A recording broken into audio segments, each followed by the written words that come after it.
साम्ब सदा शिव शम्भो शङ्कर शरणं मे तव चरणयुगम्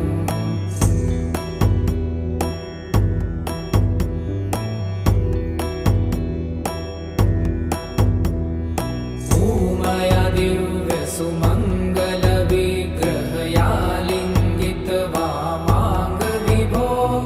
साम्ब सदा शिव शम्भो शङ्कर शरणं मे तव चरणयुगम्